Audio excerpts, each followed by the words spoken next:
Hello students, আমি Shampa ma'am. আমি আজ তোমাদের 2025 শিক্ষাবর্ষের উচ্চ মাধ্যমিক বাংলা বিষয়ের লাস্ট মিনিট সাজেশনের কিছু বড় প্রশ্নের সাজেশন আমি তোমাদেরকে দিচ্ছি। এর মধ্যে তোমাদের 100% কমন আসার চান্স আছে। তোমরা এই প্রশ্নগুলো মন দিয়ে দেখো এবং বাড়িতে ভালো মতো পড়ার চেষ্টা করো। তোমাদের দেখো যে গদ্য বিষয়ে তোমাদের যে প্রশ্নগুলো দেব, তোমাদের 3টে গদ্য আছে। এটা হচ্ছে কে বাঁচায় কে বাঁচে, মানিক বন্দ্যোপাধ্যায়ের লেখা। এটা ভাত মহাশ্বেতা দেবীর লেখা এবং এটা ভারতবর্ষ সৈয়দ মুস্তাফা সিরাজের লেখা। 3টে গদ্যের মধ্য থেকে তোমাদের খুবই ইম্পর্ট্যান্ট যেটা আসতেই পারে বা আসবেই, এটা হচ্ছে ভারতবর্ষ থেকে একটা কোশ্চেন। সেই সঙ্গে তোমাদের কে বাঁচায় কে বাঁচে থেকে কিছু কোশ্চেন আমি তোমাদের দিচ্ছি এবং ভাত গল্পটা থেকেও তোমাদের কিছু কোশ্চেন আমি তোমাদেরকে দিচ্ছি। প্রত্যেকটা কোশ্চেনই তোমাদের খুবই গুরুত্বপূর্ণ কোশ্চেন, খুবই বেশি যেগুলো তোমাদের ভেরি ভেরি ইম্পর্টেন্ট সেগুলো আমি তোমাদেরকে বলে দেবো, সেগুলো তোমরা বেশি করে প্র্যাকটিস করবে। তাহলে দেখো, আমি তোমাদেরকে প্রথমে কে বাঁচায় কে বাঁচে মানিক বন্দ্যোপাধ্যায়ের লেখা, এখান থেকে আমি তোমাদের কিছু বড় কোশ্চেন সাজেশন করেছি। তার মধ্যে দেখো, এক হচ্ছে মৃত্যুঞ্জয়ের বাড়ির অবস্থা শোচনীয়। মৃত্যুঞ্জয় কে, তার বাড়ির অবস্থা শোচনীয় কেন? এটা খুবই ভেরি ভেরি ইম্পর্ট্যান্ট কোশ্চেন। 2, অন্য সকলের মতো মৃত্যুঞ্জয়কে সেও খুব পছন্দ করে। এটা কার কথা বলা হয়েছে বা মৃত্যুঞ্জয়কে সে কিভাবে পছন্দ করে তার বর্ণনা দাও। 3, ওটা পাশবিক স্বার্থপরতা। কে কাকে কোন প্রসঙ্গে এই উক্তি করেছেন? উদ্ধৃত অংশের তাৎপর্য লেখো। এটাও তোমাদের খুব ভেরি ভেরি ইম্পর্ট্যান্ট কোশ্চেন। 4, সেদিন অফিস যাবার পথে মৃত্যুঞ্জয় প্রথম মৃত্যু দেখল। মৃত্যুঞ্জয় কে, সে কেমন মৃত্যু কিভাবে দেখেছিল, তার মধ্যে কী রকম প্রতিক্রিয়া হয়েছিল? এই 4টে কোশ্চেন আমি তোমাদেরকে সাজেশন হিসাবে দিলাম। তাছাড়া তোমরা গদ্যটা যদি খুব ভালো মতো করে থাকো, তোমরা সেখান থেকেও তোমরাও প্রত্যেকটা কোশ্চেনেরই অ্যান্সার দিতে পারবে, কিন্তু এই 4টে কোশ্চেন তোমরা খুব ভালোভাবেই করবে। মহাশ্বেতা দেবীর ভাত গদ্য থেকে যে প্রশ্নগুলো আমি তোমাদের জন্য বেছেছি সেগুলো হলো, দাঁতগুলো বের করে সে কামটের মতোই হিংস্র ভঙ্গি করে। কে কার প্রতি এরূপ আচরণ করেছিল? এরূপ আচরণের কারণ লেখো। 2, ফুটন্ত ভাতের গন্ধ তাকে বড় উতলা করে। তাকে বলতে কাকে ইঙ্গিত করা হয়েছে? এই গন্ধ তাকে উতলা করে কেন? 3, বাদার ভাত খেলে তবে তো সে আসল বাদাটার খোঁজ পেয়ে যাবে একদিন। বাদা কি? উদ্দিষ্ট ব্যক্তির এইরকম মনে হওয়ার কারণ কি? 4, যার নেই, যা ঝড় জল মাতলার গর্ভে গেছে, তাই খুঁজে খুঁজে উৎসব পাগল হয়েছিল। দুর্যোগটির বর্ণনা দাও। দুর্যোগটি উৎসবকে কিভাবে প্রভাবিত করেছিল? এই কোশ্চেনটা খুবই তোমাদের ইম্পর্টেন্ট একটা কোশ্চেন। আমার খুবই ঠান্ডা লেগে যাওয়াতে তোমাদের হয়তো গলা স্বরটা ভেঙে গেছে, তোমাদের একটু শুনতে অসুবিধা হবে। যেহেতু সামনে তোমাদের পরীক্ষা এগিয়ে চলে এসছে, তাই আমি আর দেরি না করে তোমাদের এই অবস্থাতেই লাস্ট মিনিট সাজেশনের কোশ্চেনগুলো দিচ্ছি। তোমরা এগুলো ভালো করে করবে।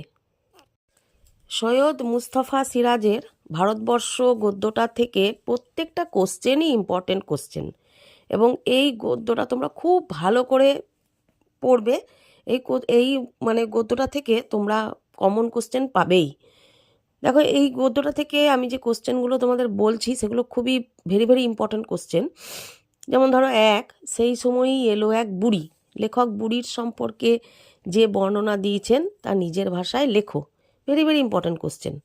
2, বুড়ির শরীর উজ্জ্বল রোদে তপ্ত বালিতে চিত হয়ে পড়ে রইল।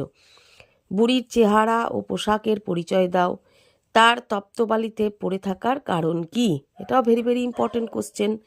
3, শেষ রোদের আলোয় সে দূরের দিকে ক্রমশ আবছা হয়ে গেল।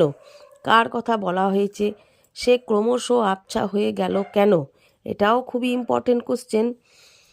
4, তারপরই দেখা গেল এক অদ্ভুত দৃশ্য, তারপর বলতে কখন, অদ্ভুত দৃশ্যটি কি, তা অদ্ভুত কেন। 5, আমি কি তা দেখতে পাচ্ছিস নে, উক্তিটি কার, কোন পরিস্থিতিতে বক্তা এই কথা বলেছে, উক্তিটির তাৎপর্য আলোচনা করো। এটাও খুবই ইম্পর্টেন্ট কোশ্চেন। তোমাদের এই যে গদ্য থেকে যে 3টে গদ্যের প্রশ্ন আমি তোমাদের দিলাম, তার মধ্যে তোমাদের ভারতবর্ষ থেকে আসবেই, এবং বাকি যে দুটো সেখান থেকে তোমাদের কোশ্চেন যে কোনো একটা আসতে হবে। তোমাদের তো করতে হবে একটা কোশ্চেন। তো তোমরা যেই কোশ্চেনগুলো আমি তোমাদের দিলাম তোমরা খুব ভালোভাবে সেগুলো করবে, এখান থেকে তোমরা কমন পাবে। এবার হলো কবিতা। তোমাদের কবিতা আছে 5টা, তার মধ্যে তোমাদের খুবই ইম্পর্টেন্ট কবিতা এবছরের জন্য হলো রূপনারায়ণের কুলে, শিকার, ক্রন্দনলতা জননীর পাশে। কিন্তু বাকি যে দুটো কবিতা আছে সেই দুটো থেকেও আমি তোমাদের 2-4টে করে কোশ্চেন বলে দেবো, কিন্তু ওই 3টে কবিতা তোমাদেরকে খুব ভালোভাবেই করতে হবে। তোমাদের কবিতা থেকে 2টো প্রশ্নের উত্তর করতে হয়, তাই তোমাদের এই 3টে কবিতা খুব ভালোভাবে করবে। বাকি দুটো থেকে আমি যেগুলো বলে দেবো তোমরা সেগুলো করে যাবে, সেখান থেকেও তোমরা কমন পেয়ে যাবে। যেমন দেখো, রূপনারায়ণের কুলে রবীন্দ্রনাথ ঠাকুরের, এখান থেকে যে প্রশ্নগুলো করবে, যেমন 1, সে কখনো করে না বঞ্চনা, কে কখনো বঞ্চনা করে না, কবি কিভাবে সেই ভাবনায় উপনীত হয়েছেন। ভেরি ভেরি ইম্পর্টেন্ট কোশ্চেন এটা। 2, মৃত্যুতে সকল দেনা শোধ করে দিতে, বক্তা কে, মৃত্যুতে সকল দেনা বলতে কি বোঝানো হয়েছে, সে দেনা কিভাবে শোধ করতে চেয়েছিলেন কবি, এটাও খুব ইম্পর্টেন্ট কোশ্চেন। 3, রূপনারায়ণের কুলে জেগে উঠিলাম, কে জেগে উঠলেন, জেগে ওঠার আসল অর্থ কবিতাটির মধ্যে কিভাবে প্রকাশিত হয়েছে তা বুঝিয়ে দাও। 4, আমৃত্যু দুঃখের তপস্যা এই জীবন, কবি কেন এই জীবনকে আমৃত্যু দুঃখের তপস্যা বলেছে, কঠোর দুঃখের তপস্যা করে কবি কিভাবে আত্মস্বরূপ দেখাতে পেরেছেন। সমর সেনের মহুয়ার দেশ। 1, আমার ক্লান্তির উপর ঝরুক মহুয়া ফুল নামুক মহুয়ার গন্ধ, আমার বলতে কার কথা বলা হয়েছে, এমন কামনার কারণ কি। 2, ঘুমহীন তাদের চোখে হানা দেয় কিসের ক্লান্ত দুঃস্বপ্ন, কাদের কথা বলা হয়েছে, তাদের ঘুমহীন চোখে ক্লান্ত দুঃস্বপ্ন হানা দেয় কেন। 3, অবসন্ন মানুষের শরীরে দেখি ধুলোর কলঙ্ক, এখানে কোন মানুষদের কথা বলা হয়েছে, তারা অবসন্ন কেন, ধুলোর কলঙ্ক বলতে কবি কি বুঝিয়েছেন। মহাদেশ থেকে তোমরা এই কোশ্চেনগুলো করবে, এবং কবিতাটা একটু ভালো করে করলে তোমরা শর্ট কোশ্চেনগুলোও তোমরা খুব ভালোভাবেই অ্যান্সার করতে পারবে। এবার আসো শিকার। শিকার থেকে খুবই ইম্পর্টেন্ট কোশ্চেন আছে, জীবনানন্দ দাশের লেখা শিকার। হ্যাঁ, ভেরি ভেরি ইম্পর্টেন্ট কোশ্চেনগুলো আমি বলছি। 1, শিকার কবিতায় ভোরের পরিবেশ কিভাবে চিত্রিত হয়ে উঠেছে নিজের ভাষায় লেখো। 2, এসেছে সে ভোরের আলোয় নেমে, সেই ভোরের বর্ণনা দাও, সে ভোরের আলোয় নেমে আসার পর কি কি ঘটল লেখো। 3, আগুন জ্বলল আবার, কবিতায় আবার শব্দটি ব্যবহারের তাৎপর্য কি, আবার আগুন জ্বলল কেন, এই ঘটনা কিসের ইঙ্গিত দেয়। 4, এই ভোরের জন্য অপেক্ষা করছিল, কে অপেক্ষা করছিল, তার পরিণতি কি হয়েছিল। শিকার কবিতার প্রত্যেকটা কোশ্চেনই ইম্পর্টেন্ট কোশ্চেন, তোমরা এগুলো করবে। মৃদুল দাশগুপ্তের ক্রন্দনলতা জননীর পাশে কবিতা থেকে যে কোশ্চেনগুলো তোমরা করবে সেগুলো হলো: 1, আমি তা পারি না, কবি কি পারেন না, যা পারি কেবল, কবি কি পারেন।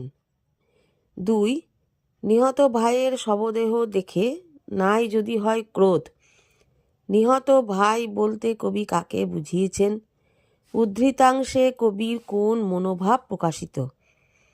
3, কবিতায় কবি জননীকে কেন ক্রন্দনলতা বলেছেন, কবি এখানে নিজেকে কোন ভূমিকায় দেখতে চেয়েছেন। এই কোশ্চেনগুলো তোমরা করবে। এবার আমি দেখি থেকে 3টে কোশ্চেন বলে দিচ্ছি, যেগুলো তোমরা একটু দেখে যাবে। শক্তি চট্টোপাধ্যায়ের লেখা আমি দেখি। কোশ্চেন হলো 1, চোখ তো সবুজ চাই, দেহ চাই সবুজ বাগান, উদ্ধৃতিটির প্রসঙ্গ উল্লেখ করে তাৎপর্য বিশ্লেষণ করো। 2, শহরের অসুখ হাঁ করে কেবল সবুজ খায়, সবুজের অনটন ঘটে। তাহলে শহরের অসুখ বলতে কবি কি বুঝিয়েছেন, সবুজের অনটন কিভাবে ঘটে। 3, আমার দরকার শুধু গাছ দেখা, আমার বলতে কার কথা বলা হয়েছে, তা গাছ দেখা দরকার কেন। এই কবিতাটা তোমরা যদি ভালো করে একটু সারসংক্ষেপটাও পড়ো, তাও তোমরা যে কোনো প্রশ্নের উত্তরই দিতে পারবে। এবার আসছি নাটক। তোমাদের দুটো নাটক আছে, শম্ভু মিত্রের লেখা বিভাব এবং অজিতেশ মুখোপাধ্যায়ের লেখা নানা রঙের দিন। দুটো নাটক থেকে তোমাদের দুটো কোশ্চেনই আসবে এবং একটা তোমাদের করতে হবে। তাই তোমরা যে কোনো একটা নাটক যদি খুবই ভালো মতো পড়তে পারো, তাহলে তোমরা সেই একটা নাটক থেকেই তোমরা বড় প্রশ্ন করতে পারবে। কিন্তু যেহেতু তোমাদের ছোট প্রশ্ন দুটো নাটক থেকেই আসে, তাই নাটক দুটো তোমাদেরকে পড়তেই হবে। আমি তোমাদের দুটো নাটক থেকেই কিছু ইম্পর্টেন্ট কোশ্চেন বলে দিচ্ছি, সাজেশন টাইপের। তোমরা এগুলো করবে, দেখবে তোমরা উপকার পাবে। যেমন বিভাব নাটক থেকে যে কোশ্চেনগুলো খুবই গুরুত্বপূর্ণ সেগুলো হলো 1, তাদের অভিনয় দেখে আইজেনস্টাইন সাহেব অত্যন্ত উচ্ছ্বসিত হয়ে অনেক কথা লিখেছেন। এই আইজেনস্টাইন কে, তিনি কাদের অভিনয় দেখে উচ্ছ্বসিত হয়েছিলেন, সেই অভিনয় দেখে তিনি কি অনেক লিখেছিলেন। এই কোশ্চেনটা খুব ইম্পর্ট্যান্ট কোশ্চেন। 2, বুদ্ধিটা কি করে এলো তা বলি, কোন বুদ্ধি এবং কিভাবে তা বক্তার মাথায় এসেছিল, এটাও খুব ইম্পর্ট্যান্ট কোশ্চেন। 3, আমাদের মনে হয় এর নাম হওয়া উচিত অভাব নাটক। নাটকের নাম অভাব না হয়ে বিভাব কেন রাখা হলো, অভাবের চিত্র বিভাব নাটকে কিভাবে ফুটে উঠেছে লেখো, এটাও ভেরি ভেরি ইম্পর্ট্যান্ট কোশ্চেন। 4, এই ঘরের মধ্যে জীবনকে উপলব্ধি করা যাবে না, জীবনকে উপলব্ধি করার জন্য বক্তা কি করেছিলেন, শেষে তার কীরূপ অভিজ্ঞতা হয়েছিল। বিভাব নাটক থেকে মোটামুটি এই 4টে কোশ্চেন খুবই ইম্পর্টেন্ট। এছাড়াও তোমরা যদি নাটকটা জানো বা পড়েছো বা পড়ো, তাহলে তোমরা দু একটা যদি এক্সট্রা একদিক ওদিক মানে লাইন তুলেও দেয়, তাও তোমরা লিখতে পারবে। তারপর নানা রঙের দিন থেকে যে কোশ্চেনগুলো ইম্পর্টেন্ট সেগুলো হলো 1, শিল্পকে যে মানুষ ভালোবেসেছে তার বার্ধক্য নেই, কে কাকে উদ্দেশ্য করে এই কথা বলেছে, নাট্যকাহিনী অবলম্বনে মন্তব্যটির তাৎপর্য ব্যাখ্যা করো, এটা খুব ইম্পর্টেন্ট কোশ্চেন। 2, আমি রোজ লুকিয়ে গ্রিন রুমে ঘুমোই, চাটুজ্জে মশাই, কেউ জানে না, কোন নাটকের অংশ, বক্তাকে, তিনি কেন গ্রিন রুমে ঘুমান, এটাও ইম্পর্টেন্ট কোশ্চেন। 3, জানো কালীনাথ একটি মেয়ে, এই মেয়েটির বর্ণনা যেভাবে বক্তা কালীনাথকে বর্ণনা করেছেন তার সংক্ষিপ্ত পরিচয় দাও। 4, আমার দিন ফুরিয়েছে, কে কোন প্রসঙ্গে এই উক্তি করেছেন, বক্তার এই উপলব্ধির কারণ ব্যাখ্যা করো। 5, নানা রঙের দিন নাটকে অভিনেতা রজনীকান্ত চট্টোপাধ্যায়ের যে নিঃসঙ্গতা ও একাকিত্বের ছবি ফুটে উঠেছে তা আলোচনা করো। এই কোশ্চেনগুলো তোমরা করবে, এগুলো খুব ইম্পর্টেন্ট কোশ্চেন। এছাড়া তোমাদের যে দুটো নাটক থেকে নাটকটা ভালোভাবে পড়া থাকলে তোমরা নাটক থেকে শর্ট কোশ্চেনগুলো অ্যাটেন্ড করতে পারবে। এবার আন্তর্জাতিক কবিতা ও ভারতীয় গল্প, এই দুটো থেকে তোমাদের দুটো কোশ্চেন আসে, একটা কবিতা থেকে একটা গল্প থেকে, দুটোর মধ্যে তোমাদের একটা করতে হয়। তাই তোমাদের দুটোর মধ্যে একটা ভালোভাবে করলেও তোমরা সেটা অ্যাটেন্ড করতে পারবে। কিন্তু তোমরা দুটোই করে রাখবে, কারণ তোমাদের শর্ট কোশ্চেনের জন্য খুবই দরকার সেটা। আর তোমরা এই যে আন্তর্জাতিক কবিতাটা পড়তে জানে এমন এক মজুরের প্রশ্ন, বোর্টাল্ড ব্রেখটের লেখা, অনুবাদক শঙ্খ ঘোষ, এই কবিতাটা খুবই সুন্দর কবিতা। তোমরা কবিতাটা যখন পড়বে দেখবে তোমাদের খুব ভালোও লাগবে। এবং অলৌকিক কর্তার সিং দুগ্গালের লেখা এই গল্পটাও খুব ভালো গল্প, তোমরা এই গল্পটাও ভালোভাবে পড়বে, দেখবে ভালোই লাগবে তোমাদের। তাহলে অলৌকিক থেকে আমি যে কোশ্চেনগুলো সাজেশন করেছি সেগুলো হলো 1, চোখের জলটা তাদের জন্য, বক্তা কাদের জন্য চোখের জল উৎসর্গ করেছেন, যে ঘটনায় বক্তার চোখের জল এসেছিল সেই ঘটনাটি সংক্ষেপে লেখো। 2, এটাকে ভগবানের অভিপ্রায় বলেই মেনে নাও, কোন প্রসঙ্গে কে মন্তব্যটি করেছিলেন, বক্তার এই মন্তব্যে কি কোনো কাজ হয়েছিল? এই বিষয়ে বক্তাকে এবারে কি ভূমিকা নিতে হয়েছিল? 3. ঝড়ের বেগে ছুটে আসা ট্রেন থামানো গেল, পাথরের চাই থামানো যাবে না কেন? ট্রেন থামানোর দরকার হয়েছিল কেন? ট্রেন কিভাবে থামানো হয়েছিল? আর পড়তে জানে এমন এক মজুরের প্রশ্ন। এখান থেকে যে কোশ্চেনগুলো হলো: 1. সেই সন্ধ্যায় কোথায় গেল রাজমিস্ত্রিরা? রাজমিস্ত্রিরা কি নির্মাণ করেছিল? এই প্রশ্নের মাধ্যমে বক্তা কি বলতে চেয়েছেন? 2. পাতায় পাতায় জয়োৎসবের ভোজ বানাতো কারা? পাতায় পাতায় কাদের ভোজ লেখা? জয়োৎসবের ভোজ যারা বানাতো তাদের প্রতি কবির কী মনোভাব প্রকাশ পেয়েছে? 3. ভারত জয় করেছিল তরুণ আলেকজান্ডার একলাই নাকি? আলেকজান্ডার কে ছিলেন? একলাই নাকি বলতে কবি কি বুঝিয়েছেন? 4. বইয়ে লেখে রাজার নাম, রাজারা কি পাথর ঘাড়ে করে আনতো? কবির এই বক্তব্যের মধ্য দিয়ে ইতিহাসের কোন সত্য উত্থাপিত করতে চেয়েছেন তা আলোচনা করো। এবার সুভাষ মুখোপাধ্যায়ের আমার বাংলা প্রবন্ধ। আমার বাংলা প্রবন্ধ থেকে যে প্রশ্নগুলো ইম্পর্টেন্ট আমি সেগুলো তোমাদেরকে বলছি। যেমন ধরো, আর এক রকমের প্রথা আছে, কোন প্রথার কথা বলা হয়েছে? কিভাবে এই প্রথার অবসান ঘটেছিল? 2. অমনি মনের মধ্যে গুনগুনিয়ে উঠল মার কাছে শেখা গান। মার কাছে শেখা গানটি কি? কোন প্রসঙ্গে এই উক্তি করেছেন লেখক? 3.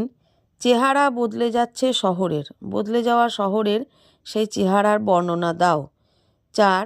তাতে চেংম্যানের চোখ কপালে উঠল, চেংম্যান কে?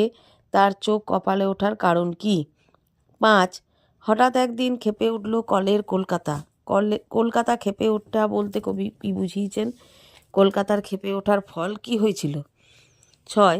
বিশ্বাস করো বানানো গল্প নয়, কোন রচনার অংশ? লেখক যে কাহিনী সম্বন্ধে কথা বলেছেন সেটি সংক্ষেপে লেখো। এই কোশ্চেনগুলো তোমাদের ইম্পর্টেন্ট কোশ্চেন। বাংলা ভাষা থেকে যে কোশ্চেনগুলো আমি করেছি সাজেশান, সেগুলো খুবই ইম্পর্টেন্ট কোশ্চেন এবং সেগুলো তোমরা করবেই এবং সেগুলো থেকে তোমরা কমন পাবে।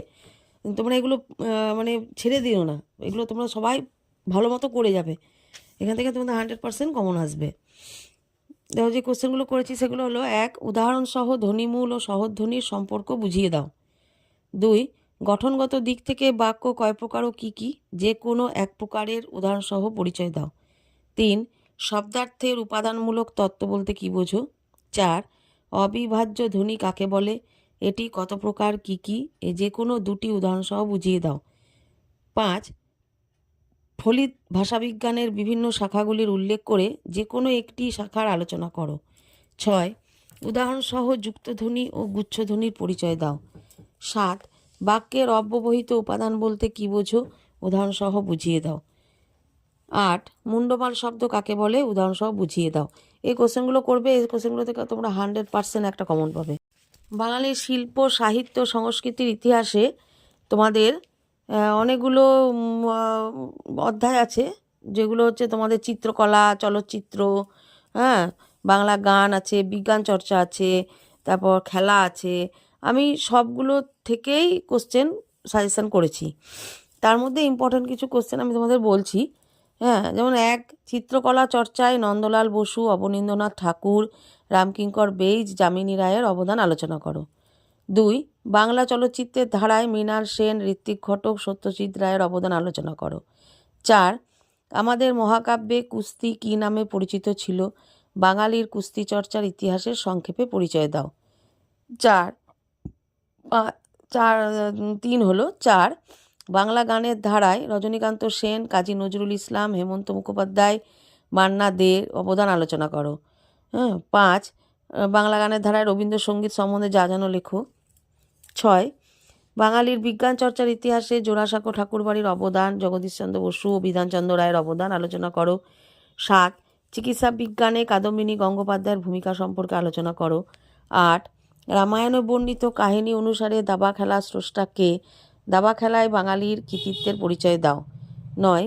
দাবা অথবা সাঁতারে বাঙালির অবদান সংক্ষেপে আলোচনা করো। 10. বাংলার 2টি লোকসঙ্গীতের ধারার নাম লেখো, যে কোনো একটি ধারার সংক্ষিপ্ত পরিচয় দাও। এছাড়াও একটা কোশ্চেন তোমাদের আমি লিখতে ভুলে গেছি, সেটা হচ্ছে খুবই ইম্পর্ট্যান্ট কোশ্চেন, সেটা তোমরা করবে। পট শব্দের অর্থ কী? এই শিল্পের সংক্ষিপ্ত পরিচয় তুলে ধরো। এবার প্রবন্ধ, জীবনী, বিতর্ক যেগুলো আসে তার মধ্যে যেটা একটা করতে হয়, সেগুলো থেকে তো কোনো সাজেশন টাইপের কোশ্চেন হয় না, তবু তোমাদের সেটা ভাগ্যের ওপরও নির্ভর করছে, তোমরা যদি করে যাও কমনও পেতে পারো। হ্যাঁ, কিন্তু তার মধ্যে থেকেও কিছু ইম্পর্ট্যান্ট আমি তোমাদেরকে বলে দিচ্ছি, সেগুলো তোমরা করবে। বাড়তি যদি তোমরা দু একটা করতে পারো সেটাও করে যাবে, এটা তোমাদের পুরো কপাল, যে তোমরা যদি কমন পেয়ে যাও তো পেয়ে যেতে পারো। তবে আমি তোমাদের কিছু ইম্পর্ট্যান্ট বলে দিচ্ছি, কতগুলো প্রবন্ধ, জীবনী, বিতর্ক বলে দিচ্ছি।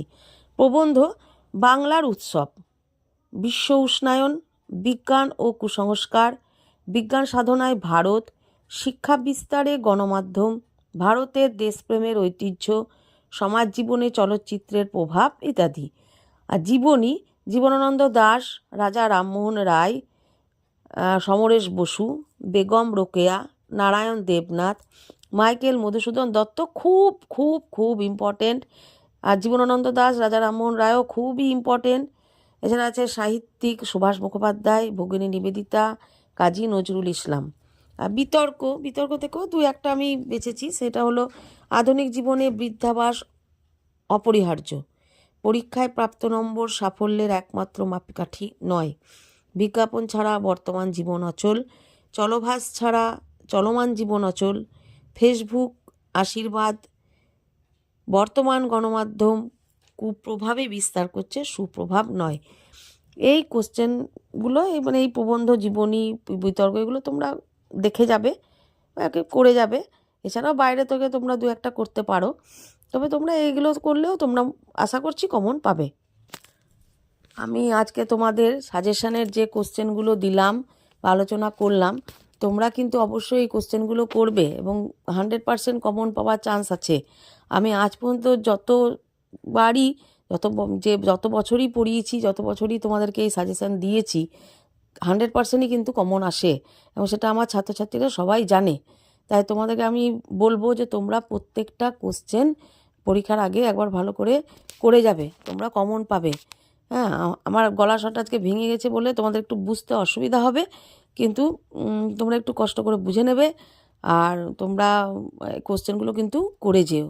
হ্যাঁ, তাহলে তোমরা ভালোই কমনও পাবে এবং করতেও পারবে, তোমাদের পরীক্ষা ভালো হবে, এই আশা রেখেই আজকের ভিডিওটা এখানে শেষ করছি।